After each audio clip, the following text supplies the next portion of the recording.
harmee teenya tana tiktok gubbaarratti yaariyaadee xiyya qabeenya rabbiitu fidaa. Assalamu alaikum warahmatullahi wabarakatuh. Riyaad Nuuree isaanii jedhama. Kana qabxiin harkaafte sammuu na dura dhukkubeen yaabatu. Qabeenya jecha nan jibbir riyaadii kiyya. Qabeenya rabbii qaba naan dubbadhu riyaadii kiyya. Eessa jirta riyaadii kiyya naan dubbadhu. Riyaadii kiyya jalaan didi. Riyaadii kiyya eessa jirta? Na jalaa dubbadhu jettee yeroo imimmaan harcaaftu harkeen qalbii na cabsite.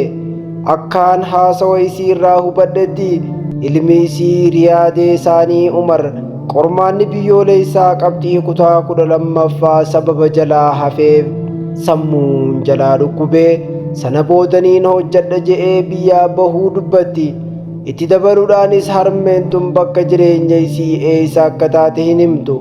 Imimmaan harcaasaa qabeenya rabbiin siif kadha yaa riyaadee xiyya na jalaa hin didin na jalaa dubbadhu jettee deddeebitee boochiim.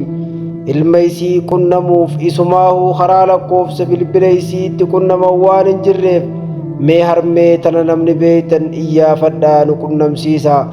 Gamanumaanuu ilma isiitiis barbaadaa fi iyyaafadhaa.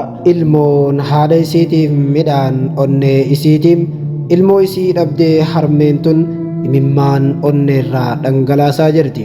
Akkuma carraa miidiyaa gubbaa irratti namni ol baase malee harmeen tun garaa isii keessatti yeroo hunda imimmaan irraa gogee hin beekum. Obboleeyyan keenya hundi keessanuu kan harmee qabdan kanneen gara laafinni harmeedha isin mararu harmee teenya tanam imimmaanis akka irraa qooruuf mee namni hundinuu iyyaafadhaa isiniin jenna.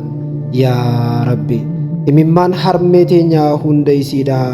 Yaa Rabbi furmaata fidiif. Meeqatu harmeen isaadha isaaf jecha dhukkubsachaa jirti. Kan harmeen isaaf jecha xiinsammuudhaan miidhamte saayikooloojikaalii miidhaan guddaan irra gahee kan harmeen isaa sammuun isii dhukkube meeqatu jira. Harmeen haati hunda caalaa garaa laafti. Wanti akka haadhaa lafa duniyaa kanarra hin jiru.